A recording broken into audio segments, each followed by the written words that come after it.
to where we were a little bit earlier with all of that excitement that was in the room. But I don't think I can generate enough energy for that by myself. Thank you for having me. QO Cluster organizers, those who put on this incredible event, organized it for you all to have an incredible day of professional learning. This is special. It's a special day because we're starting a new year. And every new year allows us an opportunity to change lives. So I am proud to be part of this event, but I am also, this year, proud to be part of the QO Cluster myself. Make it a round of applause. We are family. So last year when I accepted this invitation to come and speak, I was not serving the QO Cluster. As an equity specialist in the MCPS, I serve all 210 schools and offices, but we are assigned to certain clusters. This was not my cluster last year, but it is this year, and I'm excited to be part of this incredible opportunity.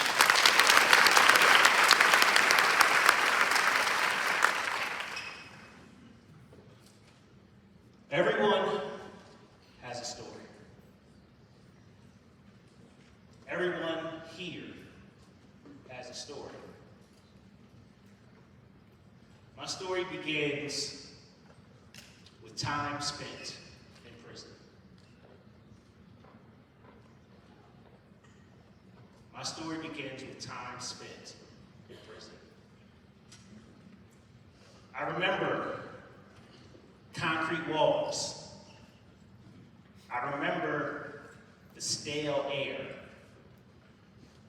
I remember the cold energy of the place. I remember walking through one door and it locking behind me.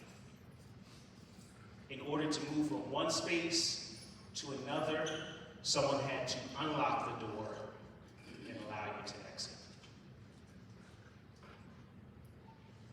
Now that I have you on the edge of your chair, wondering if I'm a felon,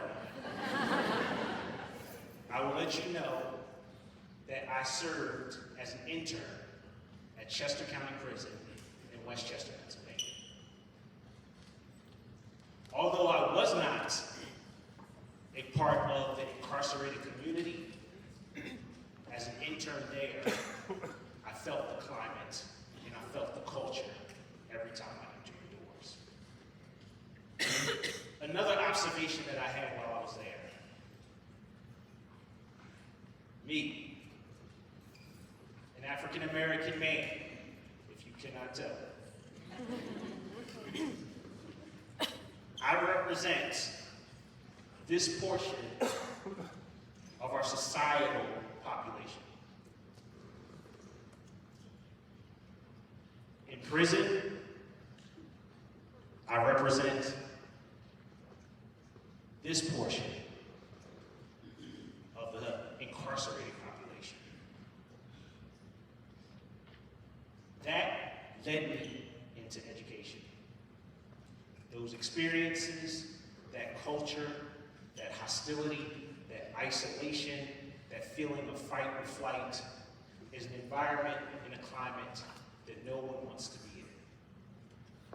As an educator, as a school counselor, as a teacher, as a facilitator, as a professor, as a writer, as chair of the Maryland State Department of Education's initiative on Black boys, my work is to reduce that disproportionality.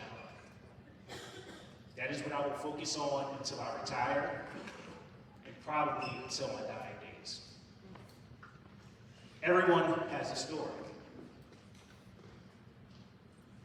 In MCPS, when I first moved here from Pennsylvania, I was struck by the diversity of this area.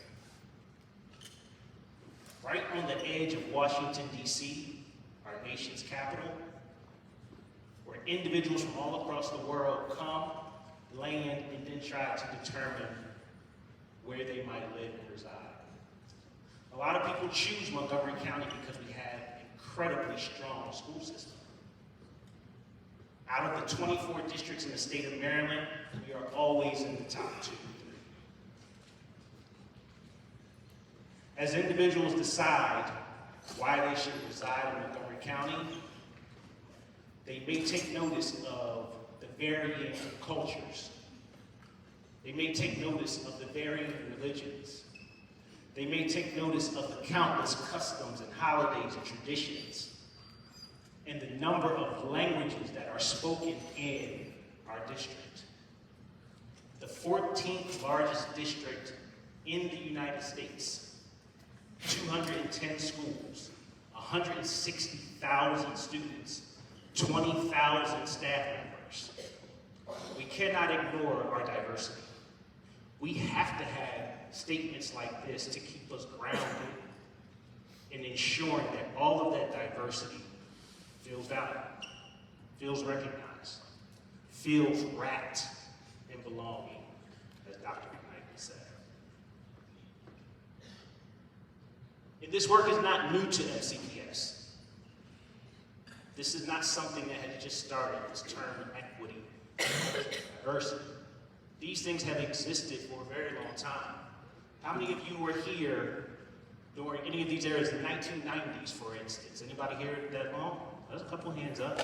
Very nice. So you think about all of these different themes, and we love themes in education. Every year we've got to have a new theme. All of these themes have existed in our equity journey. In 2018-19, focus on implicit bias, and then in 2020, that's when we took a sharp turn. Be more specific. Not only 2020, but March 13th, 2020. Coincidentally, Friday, March 13th, 2020. We all got that email. And I'm going to paraphrase. MCPS community, we're going to take off 2 weeks. And we're going to figure out this COVID thing, and we'll be right back. Stay tuned. It took a little bit longer than that. And during that time, we were out of schools. A lot happened in our world. We were at home. We were watching our TVs. And in the corner of the TV screen, we saw those who were hospitalized, those who were infected, and worse. And we saw the numbers climb every single day. We wondered whether we would ever hug our loved ones again that were out of state or were elderly. We learned this thing called Zoom. Yeah. Nobody had heard of Zoom before. We learned this thing called Zoom, and you all learned how to teach on Zoom. PE teachers learned how to teach on Zoom. Music teachers, you learned how to teach on Zoom.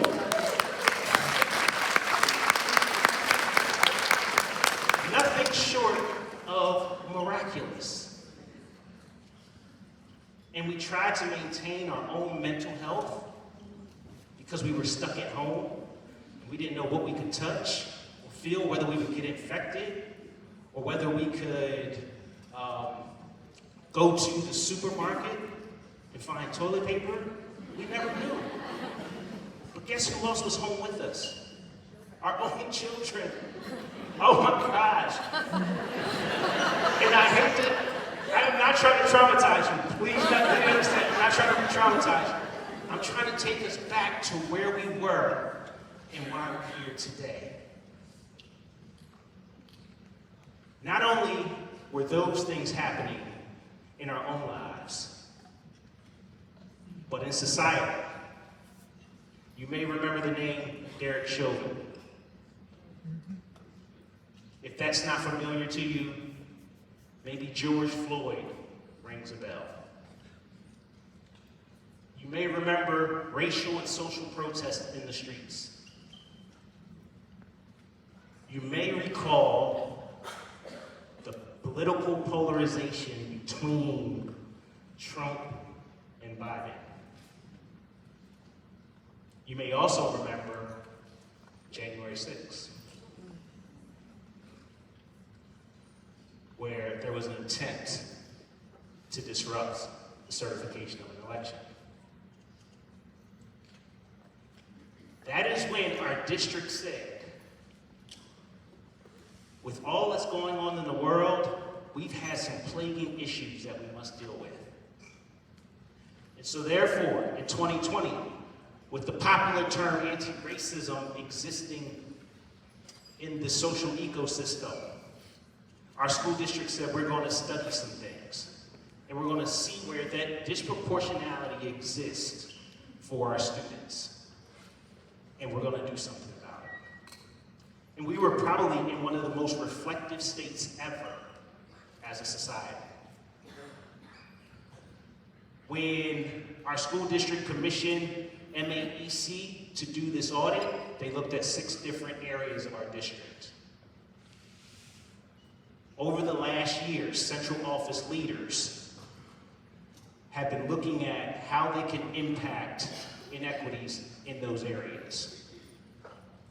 They will not solve everything. It's impossible to do so. However, how can you make an impact in your area of work? Is what they've been looking at. Their psychosocialization, the root cause analysis, their ways of being. All of those things were central office leaders, many of them have probably never done before. Now, over the course of the summer, you all, my instructional leadership team, folks, raise your hand. Instructional leadership, yeah, a good portion of you. You all probably recognize some of these things here with the root cause analysis that you have been asked to do through your school improvement plans. Looking at math, looking at literacy, looking at well-being, looking at culture and climate, and digging down beneath the surface, going beyond the presenting issues and trying to find out where the true issue is so that we can make movement on it. The director of the Equity Initiatives Unit, Anthony Austin, often says, when thinking about a root cause analysis, we're thinking about when our child says, hey, I'm sick, I got a runny nose, I got a cough. And you say, take some Robitussin, you're going to school, right? Take an aspirin, I'll check on you in a little bit. When those symptoms don't disappear, you have to do something different. You may need to go to the doctor. You may need to have them run tests so that you can see where the issue is. And if there is an infection, Robitussin is not going to solve the infection. Aspirin is not going to solve the infection. You have to take an antibiotic.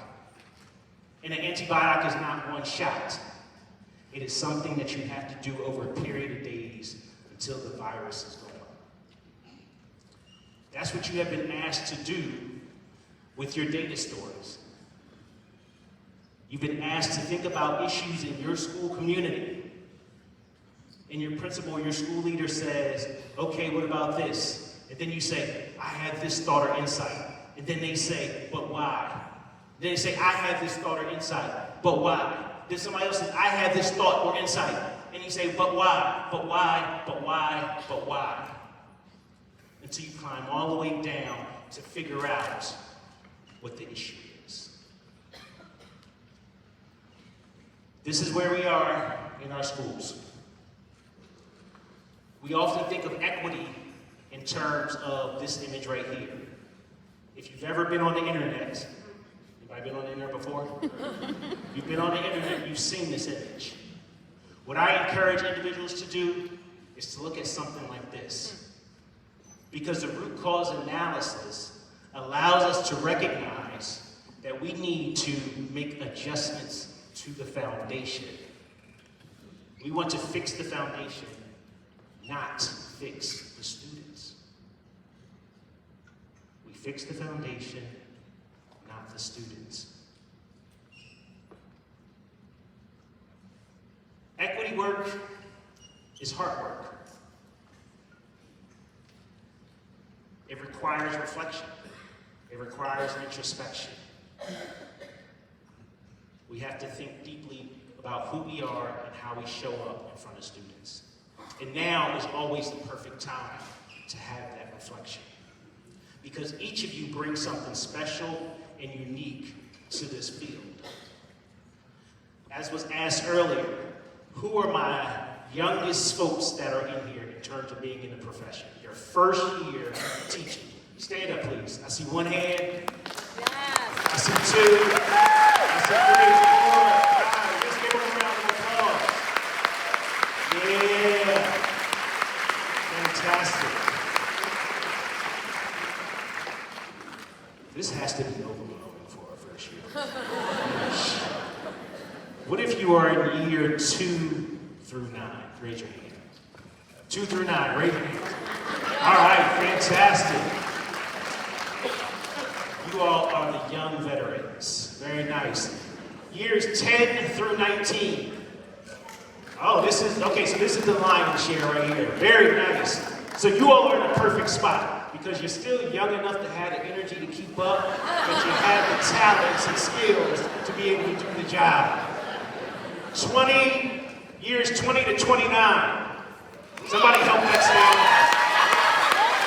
This is my people right here. Year 20 to 29. We are the OGs. We are the OGs.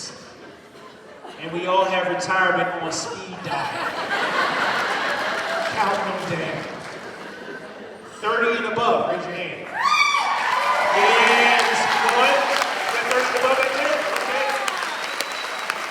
31. Anybody 31? Okay, I see some people right there. 32. 33. 34. 35. You guys. 36. 37. Is it 37? Nice. 36 for the young lady right here. Oh, we got some more in the back? Tell me what year. What's the year? 37.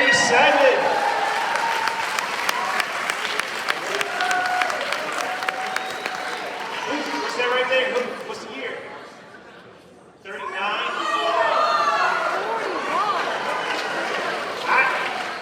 38, 30, it's all the same at this point. You all 41? Whoa. Give them a round of applause. 41? I'm only 42. I'm only 42 years old and you're 41. Wow. Fantastic. 44. The triple OGs. As the young people would say, triple OGs.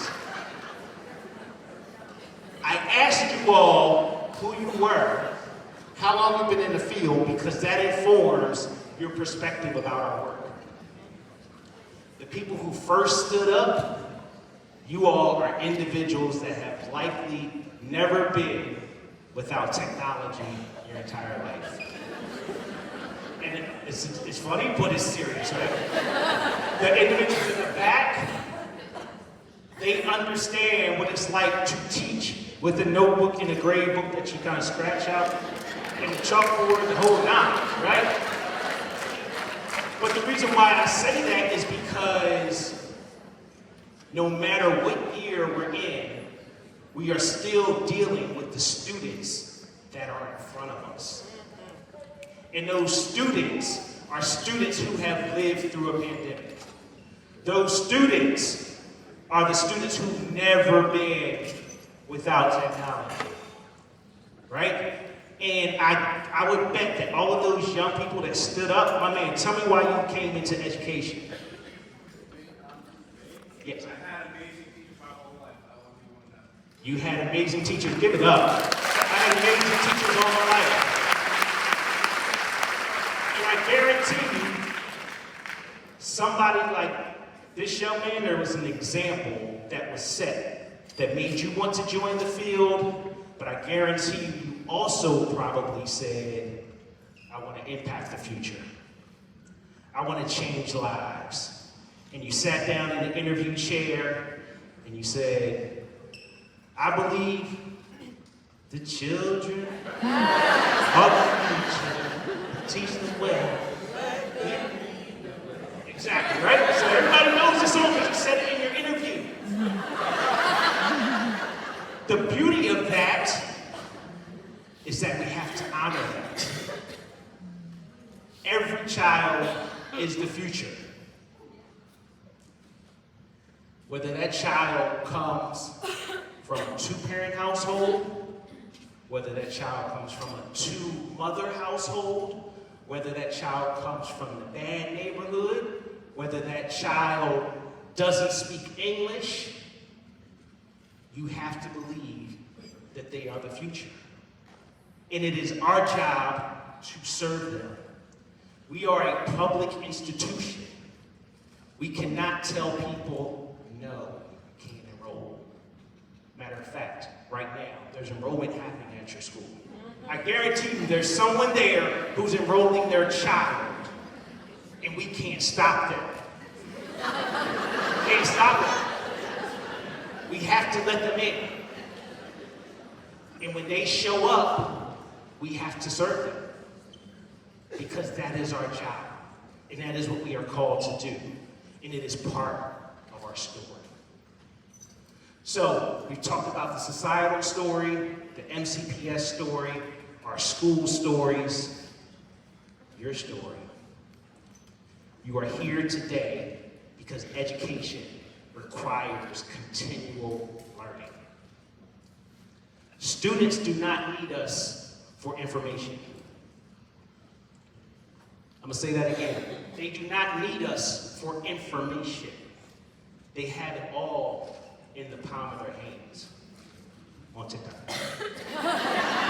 Anything you want, you can look up with technology. What students do need is individuals who are committed to helping them decipher information, to analyze information, to exposing them to accurate information, to analyze it, to critique it, to have collaborative discussion around it. That's what we are needed for. That is our role. That requires us to engage and understand that engagement may look different in all of our different classes. Who is the extremely loud teacher where they know you from the end of the hallway? Oh, Miss So-and-so's having a lesson. Who's that teacher? Yes, one thing. Look at you pointing to other people. Why are you doing that? Some of us are incredibly methodical, very organized, very streamlined. We're focused on the things we need to focus on. All of us have different approaches to this thing called education. But it's hard work because we know we don't control the circumstances of our students when they come through our doors. And hard work is hard work. Nothing I'm saying up here is easy. And we have to recognize that as well. I'm going to give you a few tips that I think would be helpful as we try to foster a type of community that is anti-racist, anti-bias, equity-centered, culturally responsive, inclusive, all of the words, right? Because the community is what we're focused on. How do we build this community, and how do we have learning environments where individuals do not feel othered, do not feel marginalized, they feel wrapped in belonging.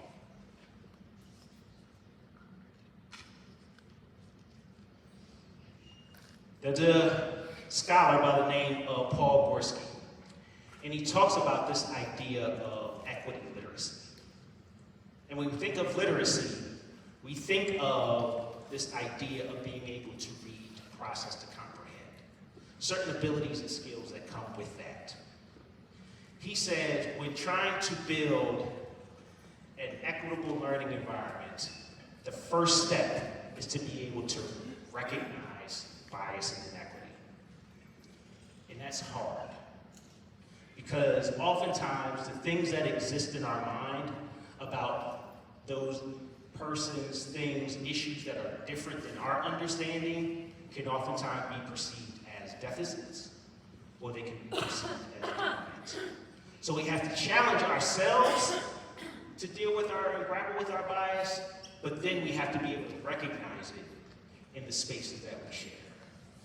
Recognizing bias and inequity helps you to become an anti-bias, anti-racist educator and create that community. Horsey says the second thing you have to do is you have to be able to respond. So often I do professional development with folks, and they'll say, I saw it happening and I froze. I didn't know what to say. I didn't know what to do. I didn't want to say the wrong thing. So I did nothing. Inequity requires silence to live. Inequity lives and breathes through silence. Just don't say anything. And inequity will continue to flourish. That's the way it is. You have to be able to respond to it. And hopefully you're going to do some learning around that today. The ability to redress. How do we teach about things that are inequitable and problematic in our school? How do we become that voice that says, nah, we can't do it that way any longer? How do we become the voice? I had a friend call me this past weekend. His child, moving into college, they're a freshman, and he said, D, my child's roommate is gay.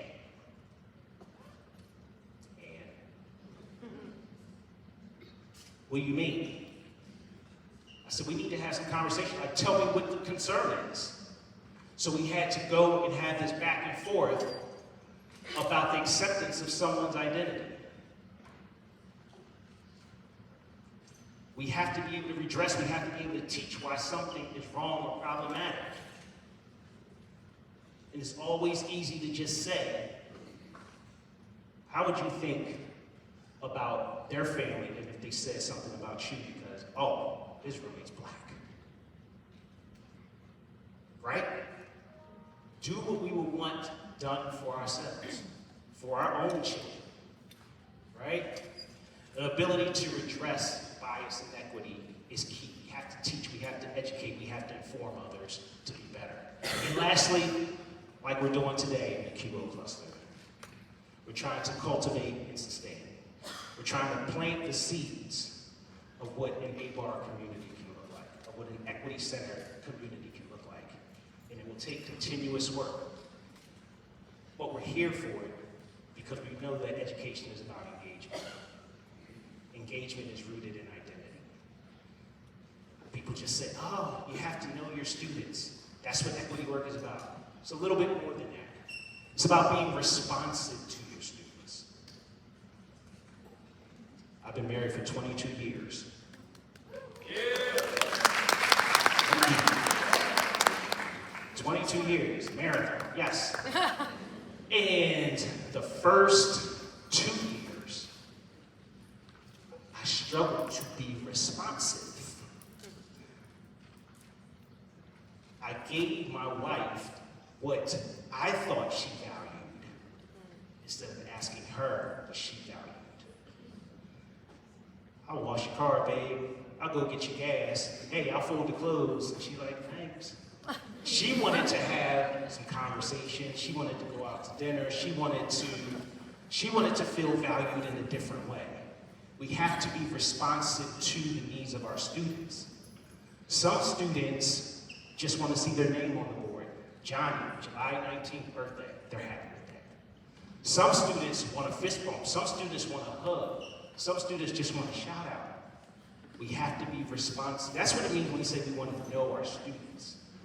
being able to respond to them in a way where they feel valued. So we're trying to cultivate and sustain that type of culture and climate in our schools.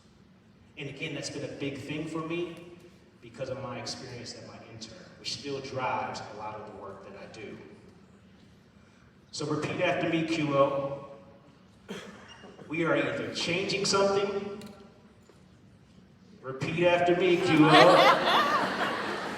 We are either changing something. We are either changing something. Or we're choosing something. Or we're choosing something. It's really that simple. And what our stories are about, what our stories tell us, is that every action or inaction has an impact. Say that again. Every action or inaction has an impact. Every action or inaction has an impact. And when our stories have an impact, guess who else's story is moved forward by that? Our students. Thank you, QO. You have been incredible. Appreciate you. You have a resource here on the screen.